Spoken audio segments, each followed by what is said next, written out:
26F was standing at the altar, looking at the man I was about to marry. Liam smiled at me, his eyes full of a love so pure it felt like a shield against the world. The church was filled with sunlight streaming through the stained glass windows. Everything was perfect. It was the kind of perfect you see in movies, the kind you do not quite believe can happen in real life. My father, Richard, stood beside my mother, Helen, in the front pew. He looked so proud, his chest puffed out in his expensive suit.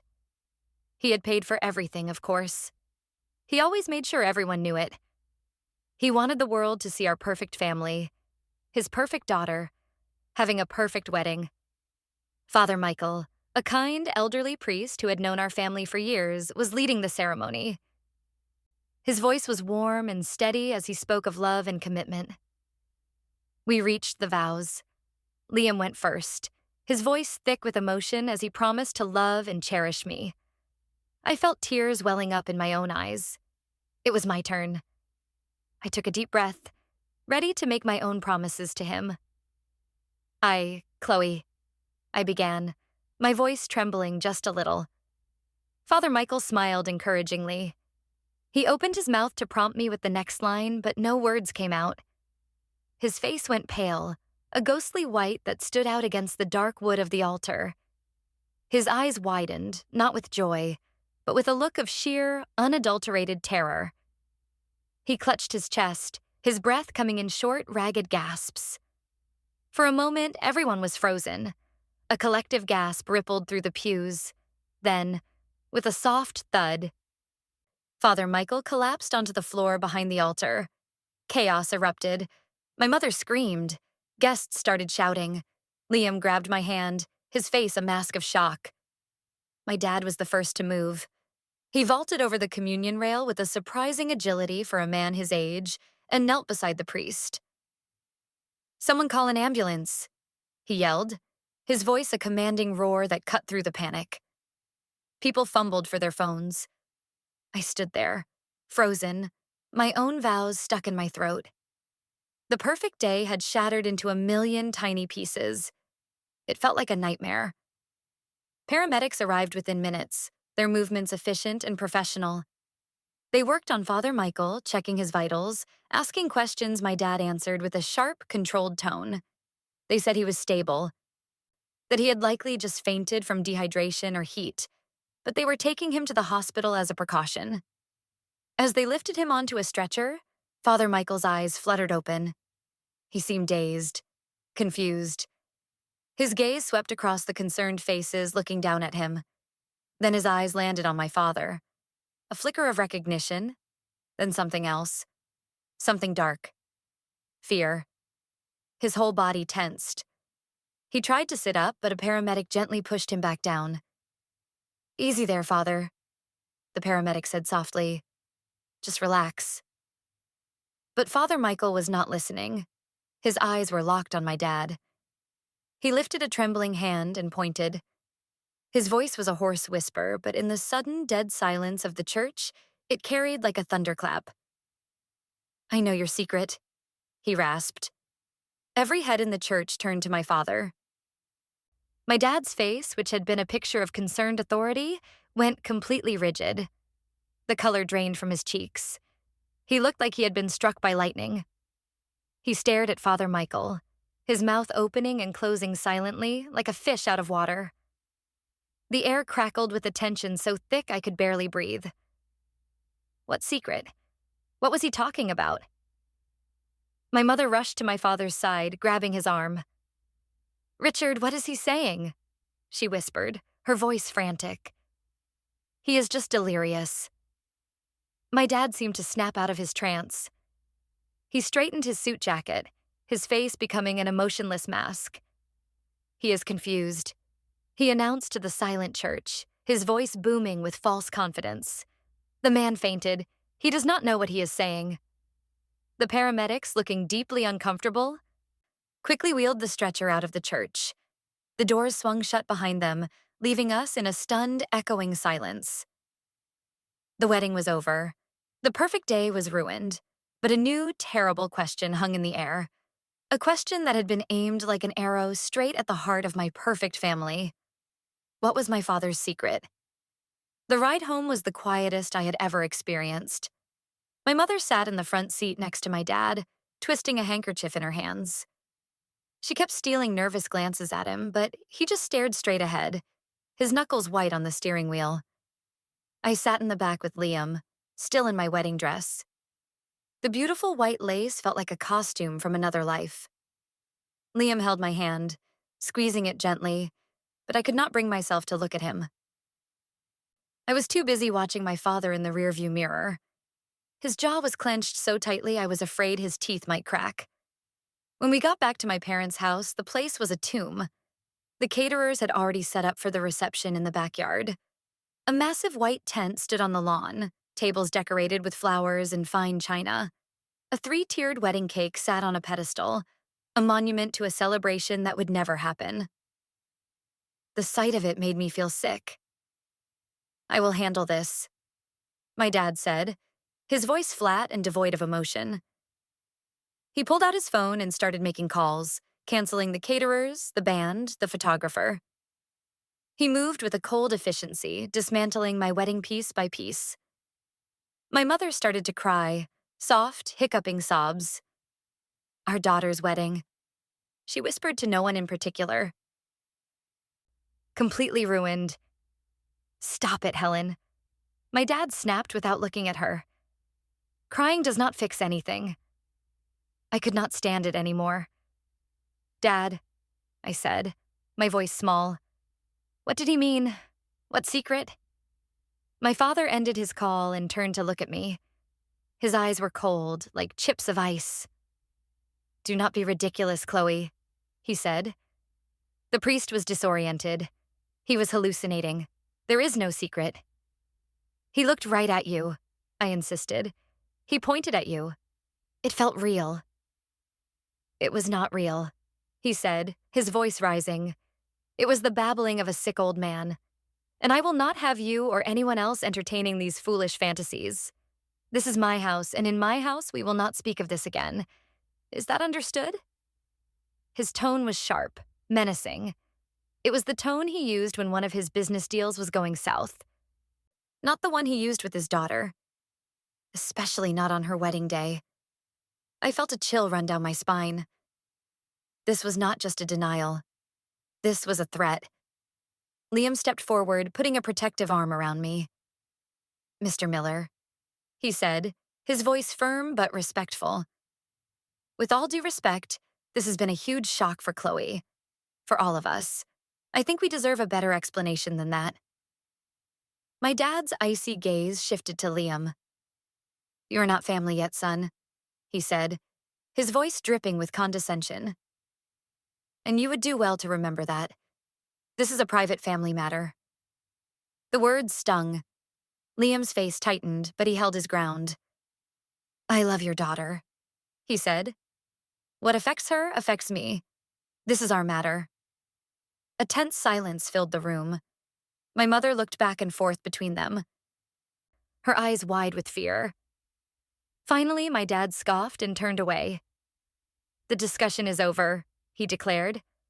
"I am going to my study. Helen, deal with the guests. Tell them there was a medical emergency and the reception is postponed." He walked out of the room without another word, his back ramrod straight. The door to his study clicked shut behind him, a sound of finality. My mother wrung her hands. "He is just upset, dear," she said, trying to force a smile. "This day has been so stressful for him. For all of us." "Upset?" I said, my voice rising with disbelief. "Mom, Father Michael accused him of something, in front of everyone. And Dad's reaction was not just upset. He was scared. I saw it." "You saw what you wanted to see," she said quickly, her eyes darting towards the study door. "You are emotional. It is understandable, but you are not thinking clearly. Your father is a good man. He has no secrets." Her denial was just as fierce as his, but it felt different. It felt brittle, like a piece of glass about to shatter. She was not just trying to convince me. She was trying to convince herself. Liam and I left soon after. There was nothing left to say. As we drove to our small apartment, the silence in our car was different from the one in my parents'. It was not angry. It was heavy with unanswered questions. I changed out of my wedding dress and hung it in the closet. It looked like a ghost. Later that evening, Liam held me as I cried. I cried for my ruined wedding, for the perfect day that had turned into a nightmare. But mostly I cried because for the first time in my life, I had looked at my father and seen a stranger. A stranger with a secret so terrible it could make a priest faint at the altar. And I knew, with a certainty that chilled me to the bone, that I could not let it go. I had to know the truth. My life, the very foundation of my family, depended on it. The next morning, the world felt gray and muted. The shock had worn off, replaced by a dull, throbbing ache of confusion and betrayal. Liam made coffee, his presence a quiet comfort in our small kitchen. He did not push me to talk.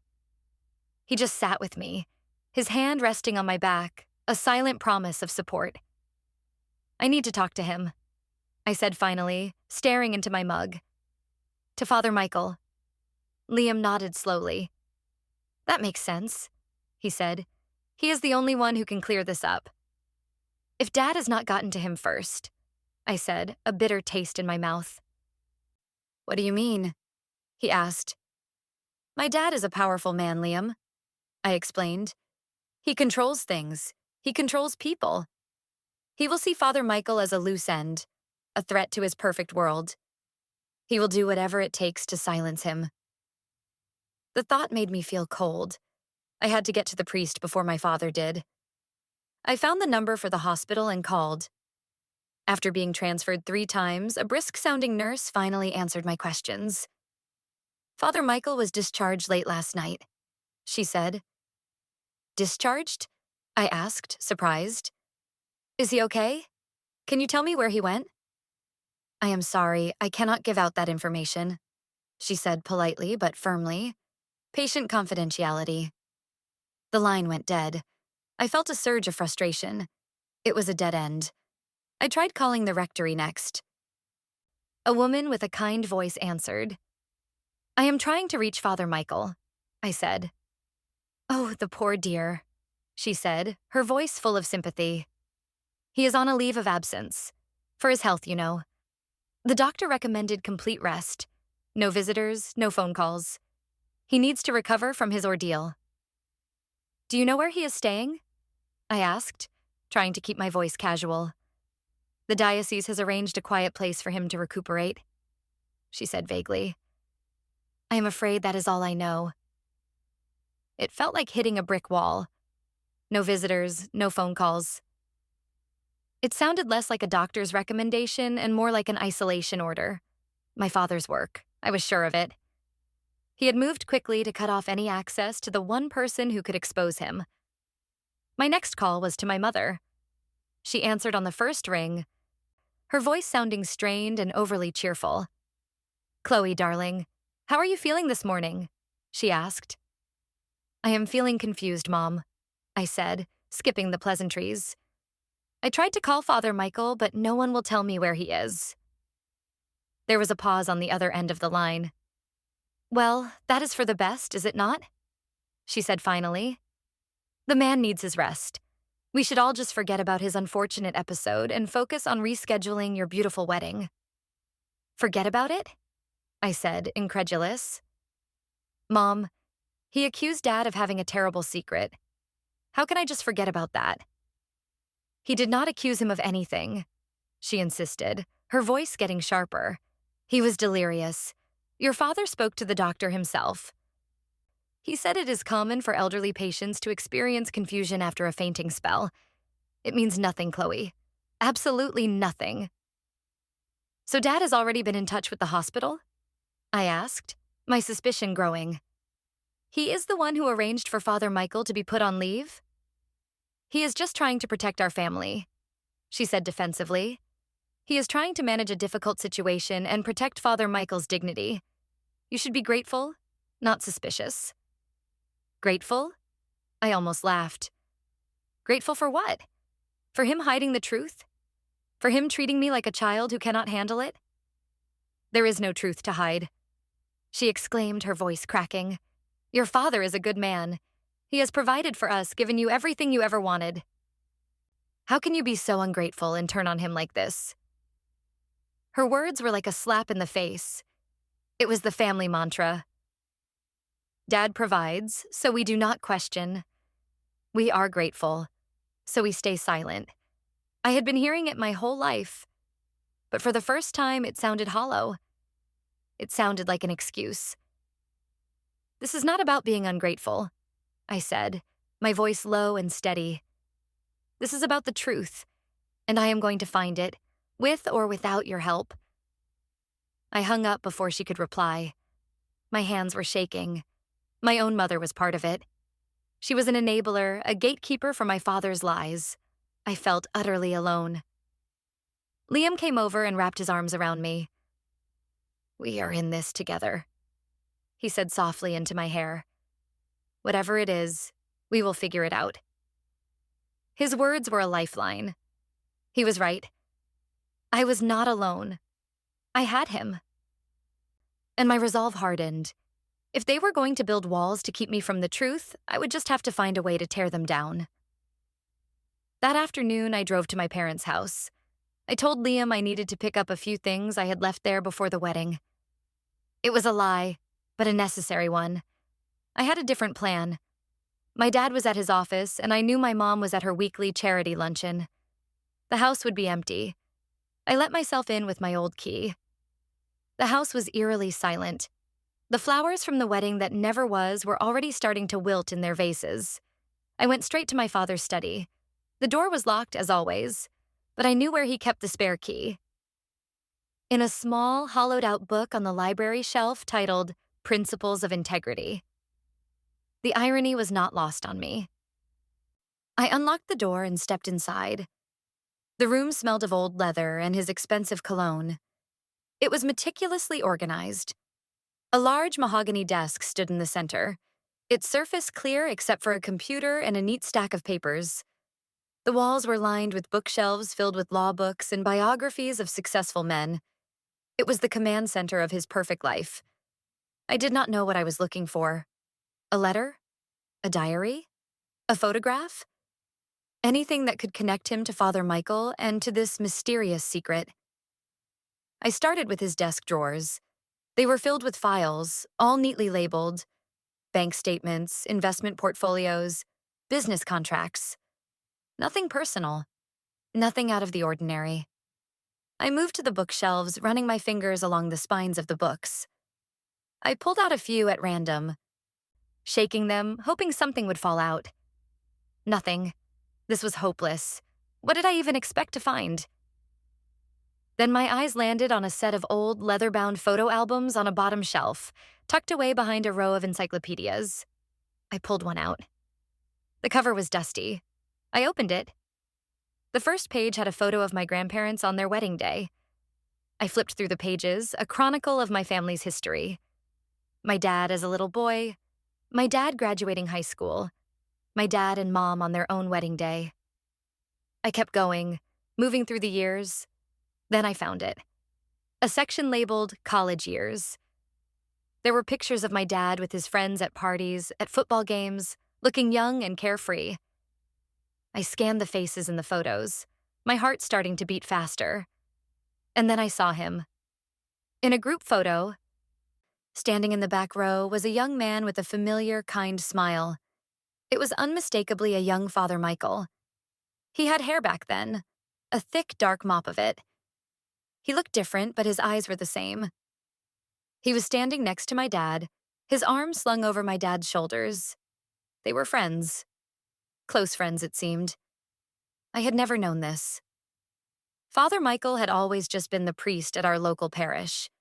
My parents had never mentioned that they had a personal history with him, that he and my dad had been friends in college. Why would they hide that? I kept flipping through the pages. There were more pictures of them together, laughing, drinking beer, goofing around. They were part of a larger group of friends, a tight-knit circle of about 5 or 6 young men. I studied their faces, trying to commit them to memory. I put the album back and pulled out the next one. It was his college yearbook. I found his photo. Richard Miller, major in business administration, member of the rowing team and the debate club, future CEO. It was all so perfect, so curated. I turned to the section with candid photos, and there they were again. My dad and Michael, whose last name I now saw was Peterson. Michael Peterson. They were in almost every photo together. I felt a jolt of adrenaline. This was it. This was the connection. My dad had lied to me. He had pretended Father Michael was just a casual acquaintance, the local priest. But they had a shared past. A past he had deliberately concealed from me my entire life. A new question began to form in my mind, pushing aside the others. It was not just about the secret anymore. It was about what had happened all those years ago. What event was so terrible that it could turn two best friends into strangers? One, a powerful businessman obsessed with control, the other, a guilt-ridden priest.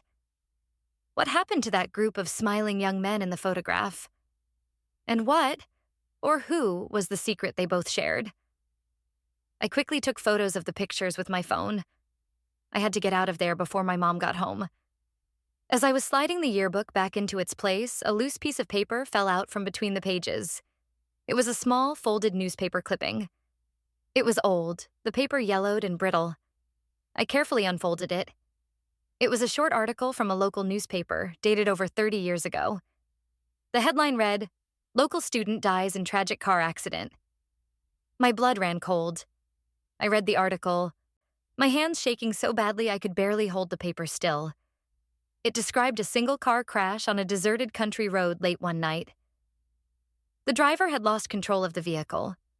One of the passengers, a promising young university student named David Foster, was killed instantly. The other two passengers, Richard Miller and Michael Peterson, had sustained only minor injuries. The article was brief. It said the police were investigating, but that it appeared to be a tragic accident caused by slippery road conditions. There was no mention of alcohol. No mention of who was driving. It was a neat, tidy story. Too neat. Too tidy. David Foster. I stared at the name. I went back to the photo album and looked at the group photos of my dad's college friends. I found him. David. He had a bright, infectious smile and kind eyes. He was in almost every picture with my dad and Father Michael. The three of them seemed to be the core of the group.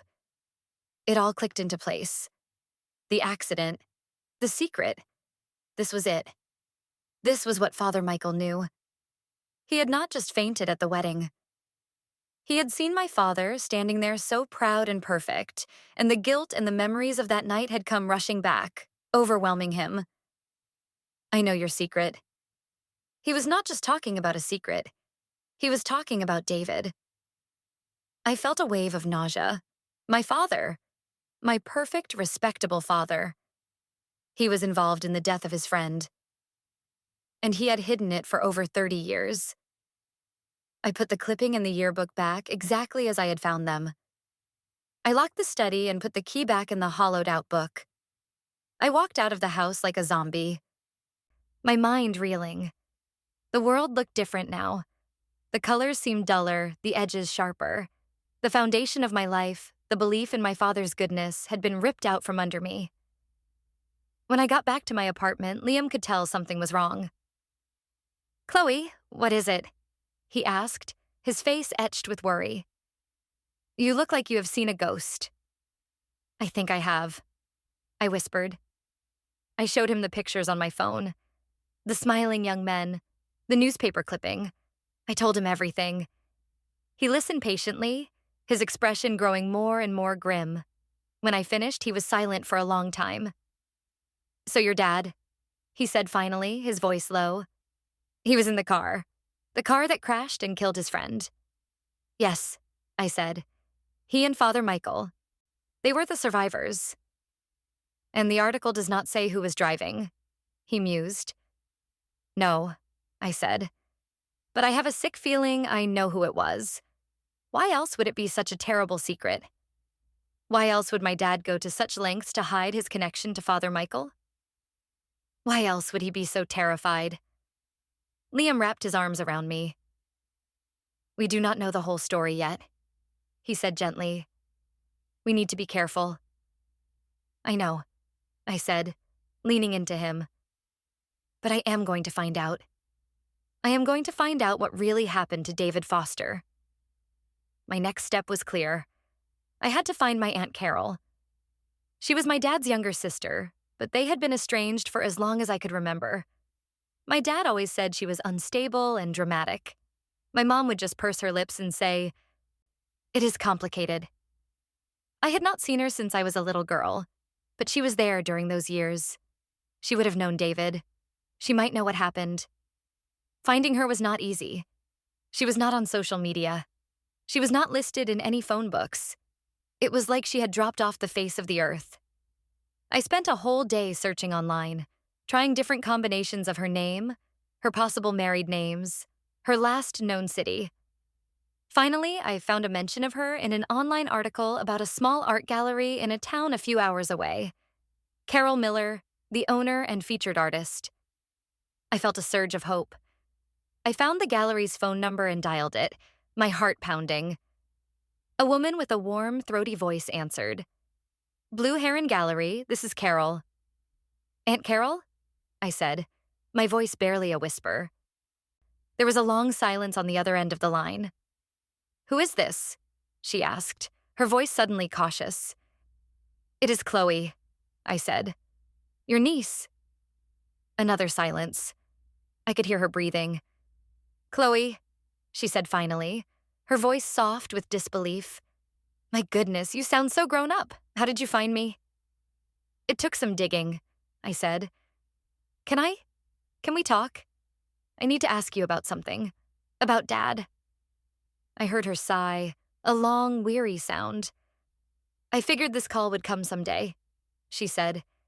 "Your father is not the kind of man who can keep his ghost buried forever. Sooner or later, they always claw their way out." Her words sent a shiver down my spine. "Can I come see you?" I asked. "It is important." "Yes," she said without hesitation. "You come see me. It is time someone in that family learned how to face the truth." Liam and I drove out to see her the next day. Her gallery was in a small, charming town on the coast. It was a bright, airy space filled with beautiful, abstract paintings in vibrant colors. Aunt Carol was nothing like I had imagined. She was not unstable or dramatic. She was calm and centered, with intelligent, searching eyes that seemed to see right through me. She had my father's strong jawline, but her smile was warm and genuine. She hugged me tightly. "You look so much like your mother," she said, pulling back to look at me. "But you have your grandmother's eyes, the ones that do not miss a thing." She smiled at Liam. "And you must be the young man who is brave enough to marry into my crazy family." Liam shook her hand. "It is an honor to meet you," he said. We sat in a small office in the back of the gallery. Carol made us tea. For a while, we just made small talk. She asked about my life, my job, my relationship with Liam. It was strange talking to this woman who was my aunt, my blood relative, but who felt like a complete stranger. Finally, I could not wait any longer. "Aunt Carol," I said, "I need to ask you about something that happened a long time ago, when you and Dad were in college." Her smile faded. She looked down at her hands, which were cradling her mug of tea. "I know what you are going to ask about," she said quietly.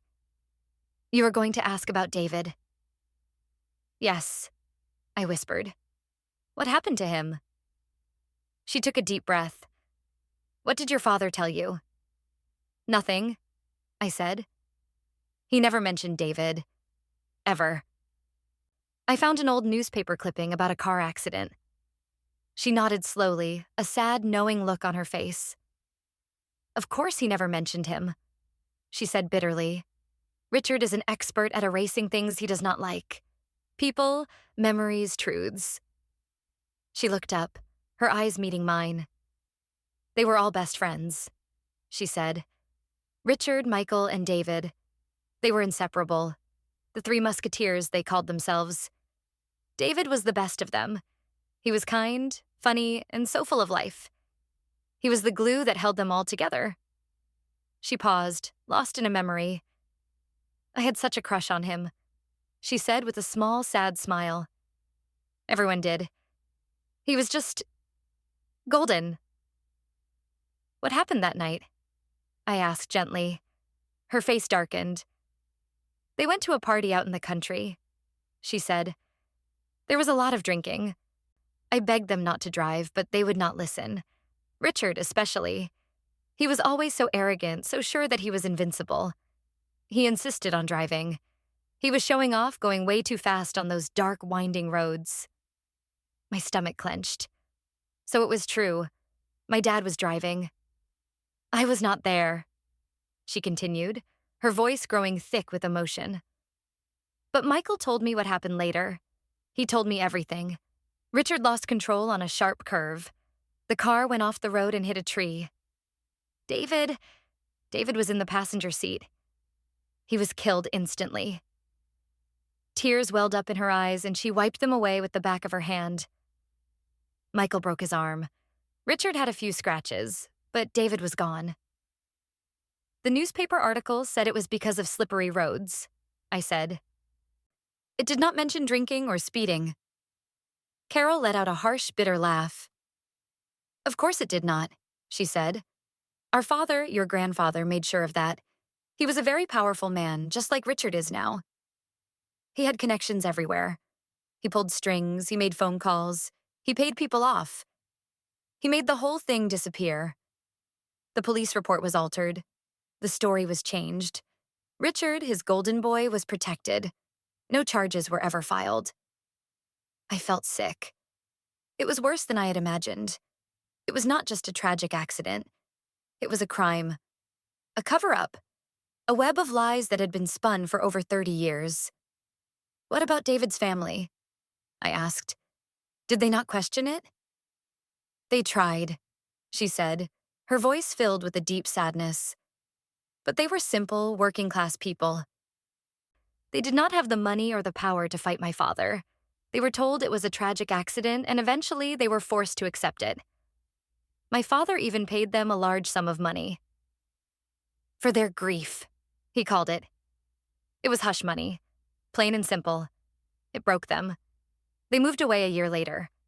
I do not know what happened to them. And Michael? I asked. Father Michael? Oh, Michael, she sighed. The guilt destroyed him. He saw what my father did, what Richard allowed to happen.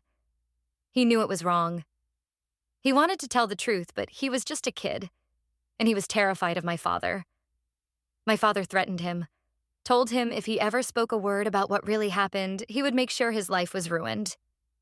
So Michael kept quiet, but he could not live with it. He dropped out of college, found religion, and joined the priesthood. It was his way of atoning, I think. A lifetime of penance for one night of silence. It all made sense now. The fainting, the whispered accusation. Father Michael had been living with this poison inside him for his entire adult life. Seeing my father standing there at the altar, pretending to be a pillar of virtue, must have been too much to bear. Why did you and Dad become estranged? I asked. Because I could not stand to look at him, she said, her voice trembling with a rage that was still raw after all these years. After the accident, he was different. The charm was gone, replaced by this cold, hard shell. He refused to talk about David. He acted like it never happened. When I tried to bring it up, to tell him we needed to confess, he told me I was being hysterical. He told me to forget it, to move on. Our father backed him up, of course. They told me I was tearing the family apart. She shook her head. I could not live like that, she said. I could not live with the lies. So I left. I cut ties with all of them. It was the hardest thing I have ever done, but it was the only way I could live with myself. We sat in silence for a while, the weight of her story filling the small room.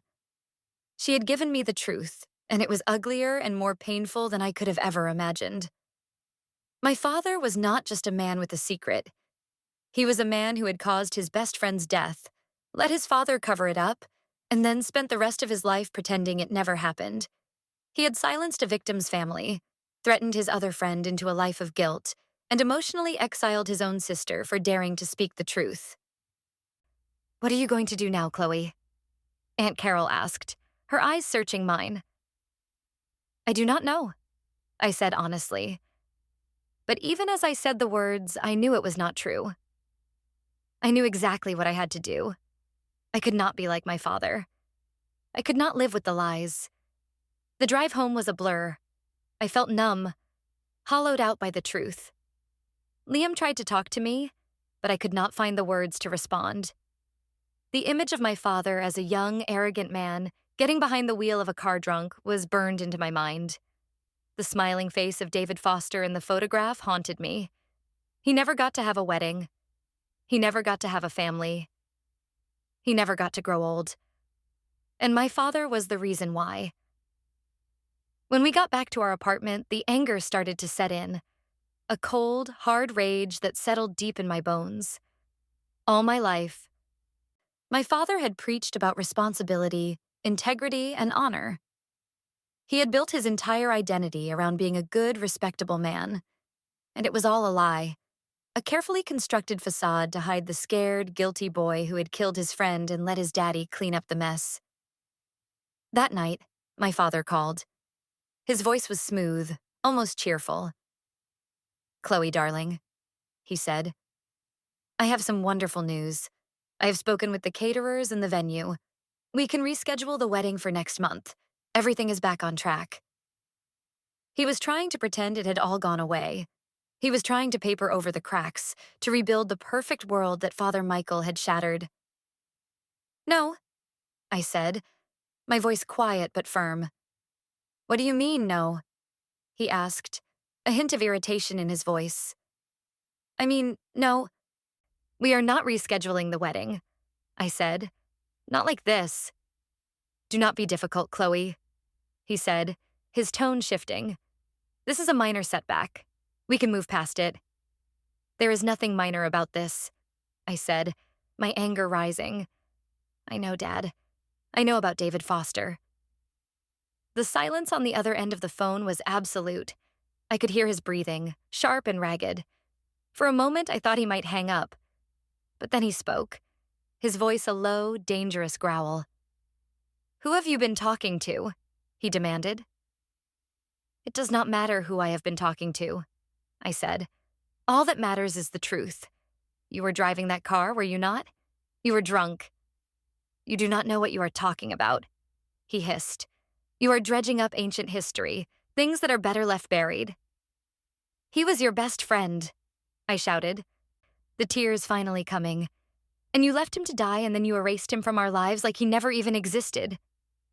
"I did what I had to do to survive," he yelled back, his voice raw. "Our father, he handled it. It was for the best. For everyone." "For everyone?" I said, my voice dripping with disbelief. Was it for the best for David? Was it for the best for his family? Was it for the best for Father Michael, who has been living in his own private hell for 30 years because of you? "You have been talking to Carol, have not you?" he snarled. "That bitter, jealous woman. She has always hated me, always wanted to tear me down. She is poisoning you against me." "She told me the truth," I said. "Something you have never done. My entire life has been a lie. Our whole family is built on a foundation of lies." "You listen to me," he said, his voice dropping to a menacing whisper. "You will stop this right now. You will stop digging into the past. You will forget everything you think you know. We will reschedule this wedding, and you will smile and be the perfect bride, and we will go back to being a perfect family. If you do not, I will cut you off. No money, no support, nothing. You and that boy you are so eager to marry will be on your own. Do you understand me?" It was the ultimate threat. The one he had been holding over my head my entire life. My obedience in exchange for his generosity. But it did not work anymore. The money, the perfect wedding, the perfect life he offered, it all felt tainted now. It was blood money. I understand you perfectly, I said, my voice cold as ice. You are a coward and a liar, and I want nothing from you. I hung up the phone. My hand was shaking. I had just declared war on my own father. Liam, who had heard the whole conversation, came and sat next to me. He did not say anything. He just took my hand. He is going to try and ruin us, I whispered. Let him try, Liam said, his voice fierce. We have something he will never have. We have the truth, and we have each other. I knew he was right, but I also knew this was far from over. My father would not give up that easily. He had spent a lifetime building his fortress of lies, and he would fight to the death to defend it. The next few days were a strange combination of calm and anxiety. On the one hand, I felt a sense of relief. The truth was out, at least between me and my father. I no longer had to pretend. On the other hand, I was constantly waiting for the other shoe to drop. I was waiting for my father's retaliation. It came sooner than I expected. I got a call from my boss a few days later. He sounded uncomfortable. Chloe, he said, I am so sorry, but we are going to have to let you go. I was stunned. What? Why? I asked. I am one of your top performers. My sales numbers are the best in the department. I know, he said, and he sounded genuinely regretful. But our biggest investor, he called me this morning. He said that if you continued to work here, he would pull all of his funding. My blood ran cold. I did not have to ask who the investor was. My father, I said, my voice flat. I am sorry, my boss said again. My hands are tied. He is a very powerful man. I hung up the phone, feeling a wave of helpless fury. He had not just cut me off. He was actively trying to destroy my life. He was trying to make me dependent on him again, to force me back under his control. When I told Liam, his face hardened. That is it, he said. This has gone too far. We have to do something. But what can we do? I asked, feeling defeated. He has all the money, all the power. He can ruin my career with a single phone call. What can we do against that? We can fight back with the one thing he cannot control, Liam said. The truth. What do you mean? I asked. I mean, we stop playing defense, he said, his eyes glinting with a new determination. It is time to go on the offensive. He wants to ruin your reputation? Fine. Let's see how he likes it when his own reputation is on the line. A plan began to form in my mind, a risky and terrifying plan, but one that felt right. My father cared about one thing more than anything else, his public image, his reputation as a philanthropist, a community leader, a man of integrity. That was his Achilles heel, and that was where we had to strike. I need to find Father Michael, I said, and I need proof. Something more than just my aunt's story. I need something undeniable. Finding Father Michael was the first challenge. He was still in hiding, tucked away somewhere by the diocese, courtesy of my father's influence. I called Aunt Carol and told her what had happened. She was furious, but not surprised. That is just like him, she said. He burns everything he cannot control. Do not worry, Chloe. We will find Michael. I still have a few old friends from that town, people who are not afraid of your father. Let me make some calls. 2 days later, she called back. She had found him. He was staying at a secluded monastery a few hours north. It was a place for priests to go for spiritual retreats, a place of peace and quiet, a perfect place to hide someone. They are not supposed to have visitors, Carol warned me, but I spoke to an old friend who works in the kitchen there. She said she can get you in through the back, but you will have to be discreet. Liam and I drove up the next day. The monastery was a beautiful old stone building set in the middle of a forest. It was peaceful and silent. We met Carol's friend, a small, bustling woman named Maria, at the back entrance. She led us through a series of quiet hallways to a small, simple room. Father Michael was sitting in a chair by the window, looking out at the trees. He looked older and more frail than he had in the church. He turned as we entered, and his eyes widened in surprise when he saw me. "Chloe," he whispered. "Father Michael," I said gently. "I am so sorry to bother you, but I need to talk to you." He gestured for us to sit. He looked nervous, his hands trembling slightly. "Your father," he said. "He told me not to speak to anyone." "I know," I said. "He is trying to silence you, just like he has for the last 30 years. But you do not have to be afraid of him anymore." I told him everything.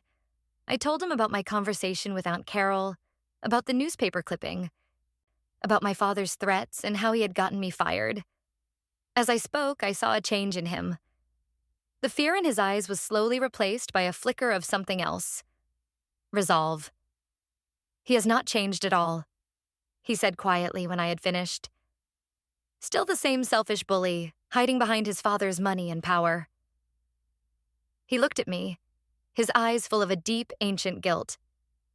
"I am so sorry, my child," he said, his voice thick with emotion.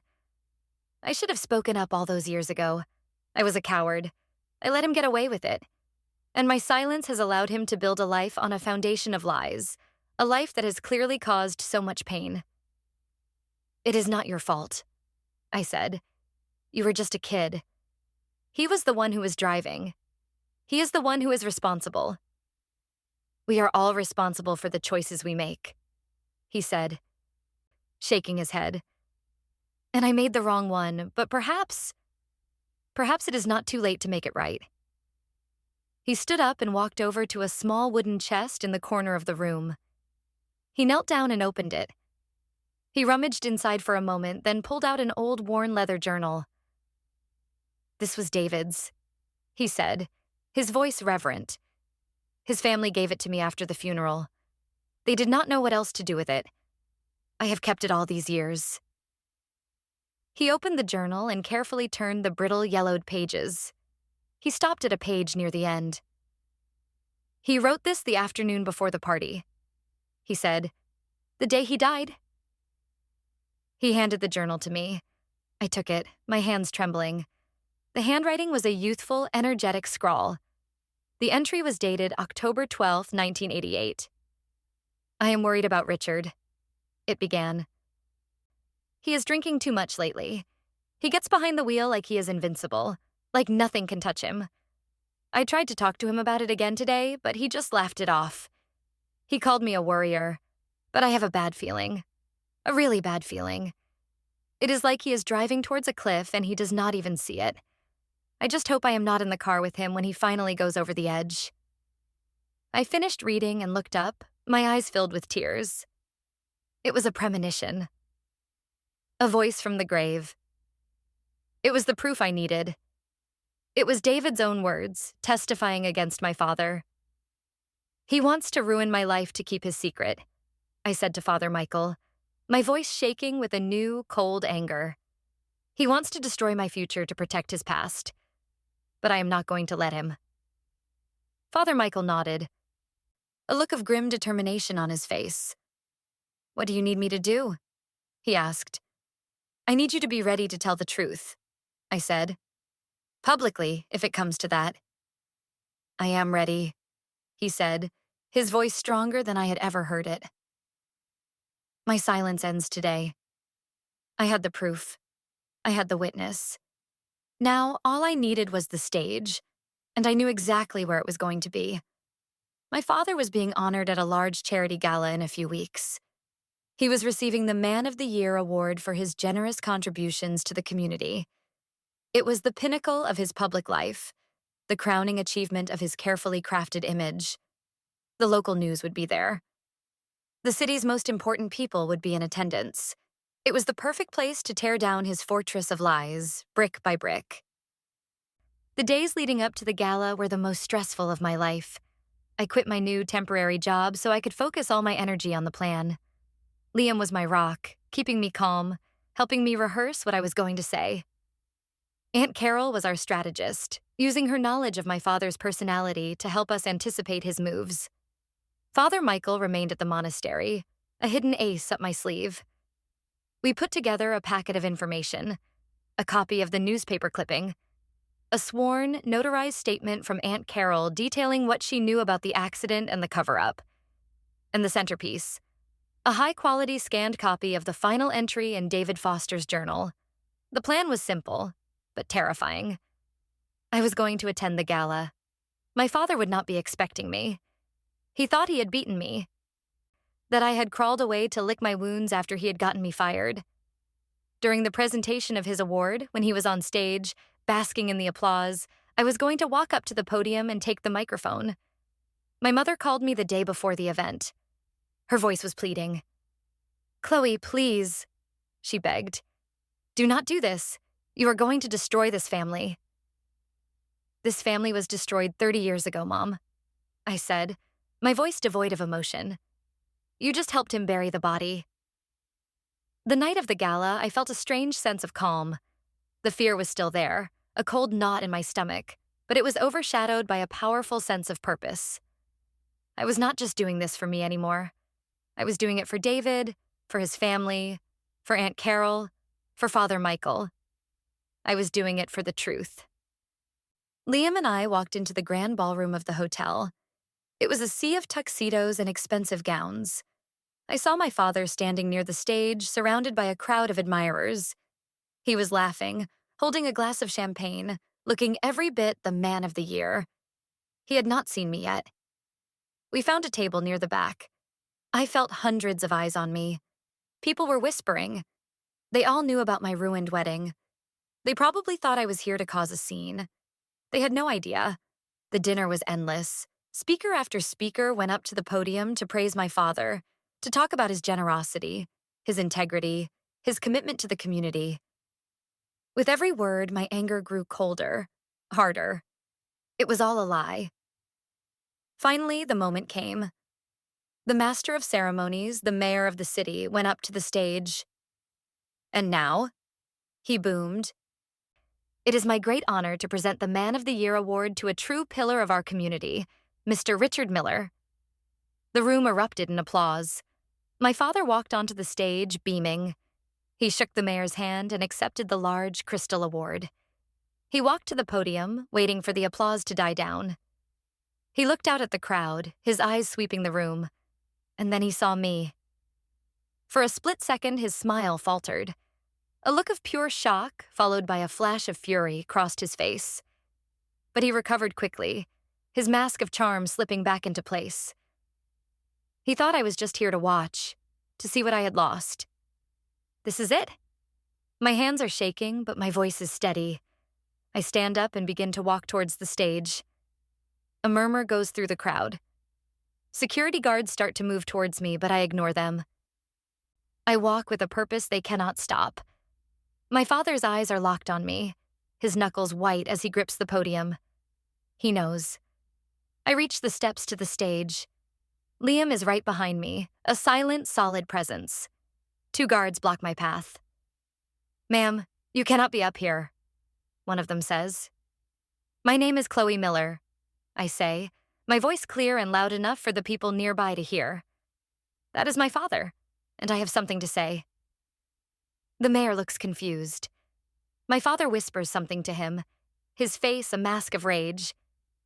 "She is distraught," he says, his voice a low hiss. "My daughter. She is not well. Please get her out of here." But it is too late. The commotion has drawn the attention of the entire room. The local news camera swivels towards me. I look past the guards, directly at my father. "Are you going to have me dragged out, Dad?" I ask, my voice ringing through the silent ballroom. "Just like you tried to drag David's memory out of our lives?" The name hangs in the air. My father flinches as if I had physically struck him. The color drains from his face. "Let her speak," a voice says from the crowd. I see a few people nodding. They smell a story. The mayor, looking flustered, waves the security guards away. I walk up the steps and stand at the podium next to my father. He will not look at me. He is staring straight ahead, his jaw clenched. "Good evening," I say into the microphone. My voice does not tremble. My father is right. I am his daughter, and he is being honored tonight for his integrity. So I thought this would be the perfect time to talk about a little piece of history he seems to have forgotten. I pull the packet of papers from my clutch. 30 years ago, I say, my father had a best friend named David Foster. They were inseparable. But David is not here tonight. Because 30 years ago, my father, drunk and reckless, got behind the wheel of a car and crashed it into a tree. David was killed instantly. A collective gasp goes through the room. People are staring, their mouths open in shock. My father's face is a ghastly white. But you would not know that, I continue, my voice gaining strength, because my grandfather, a very powerful man, made it all go away. He paid off the right people. The police report was falsified. David's family was given money to keep them quiet. And my father, the man of the year, walked away without a scratch, without any consequences. He built his entire life, this entire empire of respectability, on the grave of his best friend. I hold up the scan page from the journal. The camera zooms in on it. This is the last thing David ever wrote, I say. It is from his journal, written the day he died. He said he was worried about my father's drinking and driving. He said he had a bad feeling. He said, I just hope I am not in the car with him when he finally goes over the edge. The room is in absolute dead silence. No one is breathing. But he was in the car, I say, my voice breaking for the first time. And my father went over the edge and he took David with him. I turn to look at my father. His eyes are filled with a pure, unadulterated hatred. This is the real man. The one who has been hiding behind the mask all these years. Is there anything you would like to say, Dad? I ask. Anything at all? He opens his mouth, but no words come out. He just stands there, exposed, humiliated, his lifetime of lies crumbling around him. Then, from the back of the ballroom, a side door opens. A figure walks slowly into the room, leaning on a cane. It is Father Michael. He walks towards the stage, his eyes fixed on my father. My dad sees him, and a sound escapes his lips, a strangled gasp of pure terror. It is like he is seeing a ghost. Father Michael reaches the stage. He takes the other microphone from the stand. My name is Michael Peterson, he says, his voice quiet but firm, amplified by the speakers. I was also in the car that night, and every word Chloe has said is the truth. Richard Miller was driving. He was drunk, and he is responsible for the death of David Foster. I have remained silent for 30 years out of fear and guilt. But my silence ends tonight. It is over. The 1-2 punch of David's journal and Father Michael's public confession is undeniable. My father looks like a cornered animal. He stares out at the sea of shocked and disgusted faces, the faces of the people whose approval he craved, whose respect he had built his life around earning, and he sees nothing but judgment. He turns and stumbles off the stage, pushing past people, running from the ballroom like the coward he is. My mother, who had been sitting in the front row frozen in horror, gets up and runs after him. The room erupts into a chaos of noise and flashing cameras. Reporters are shouting questions at me, at Father Michael. I feel Liam's arm go around me. Let's get out of here, he says. We walk out of the ballroom, leaving the wreckage of my father's life behind us. As we step out into the cool night air, I take a deep breath. For the first time in a long time, it feels like I can finally breathe. The aftermath was swift and brutal. The story was on the front page of every local newspaper the next morning. It was the lead story on the evening news. Man of the Year's dark secret exposed by daughter at gala. My father's name, once a symbol of respect and power, was now synonymous with scandal and deceit. His company's board of directors called an emergency meeting. He was forced to resign as CEO. His business partners deserted him. The charities he had so publicly supported returned his donations and removed his name from their buildings. His friends, the ones who had surrounded him at the gala, suddenly stopped answering his calls. His perfect world, the one he had protected with such ruthless determination, had been completely and utterly destroyed. In a matter of days, he went from being the man of the year to a social pariah. The legal ramifications were complicated. The statute of limitations for vehicular manslaughter had long since passed. But David Foster's surviving family, a younger sister who now lived in another state, saw the news story. Aunt Carol had reached out to her. They filed a wrongful death lawsuit against my father. It was not about the money, she said. It was about getting justice for her brother. A justice that had been denied to them for 30 years. My mother was a wreck. She was caught between a lifetime of loyalty to my father and the horrifying truth of what he had done. She called me once, a week after the gala. She was crying. "How could you do this to him?" she sobbed. "To us? You have ruined everything." "He ruined everything, Mom," I said, my voice tired. "He ruined David's life. He ruined his family's life. He ruined Aunt Carol's relationship with her family. He ruined Father Michael's peace of mind. All I did was turn on the light so everyone could see the mess he had made in the dark." "He is your father," she whispered, as if that explained everything. "And David was his friend," I replied. "That did not seem to matter to him." I do not know what happened between them after that. I heard from Aunt Carol that my mother moved out of the house. I do not know if it was a permanent separation or just a temporary one. I found that I did not really care. My mother had made her choice 30 years ago when she chose to stand by a lie. Now she had to live with the consequences. Liam and I got married a month later. It was nothing like the wedding my father had planned. We went to the courthouse with Aunt Carol, Liam's parents, and a few close friends. Father Michael, who had officially retired from the priesthood, came as a guest. He looked happier and more at peace than I had ever seen him. I wore a simple white dress I had bought off the rack. We said our vows, simple promises of love and honesty. There were no fainting spells, no terrible secrets. Just the quiet, profound joy of two people starting a life together in the truth. Afterwards, we all went out for lunch at a small, noisy restaurant. We laughed and told stories. It was perfect. It was real. I do not know what the future holds for my father. The lawsuit will likely drain him financially and emotionally. He will have to live the rest of his life as a disgraced man, haunted by the ghost of the friend he betrayed. In a way, it is a fate worse than prison.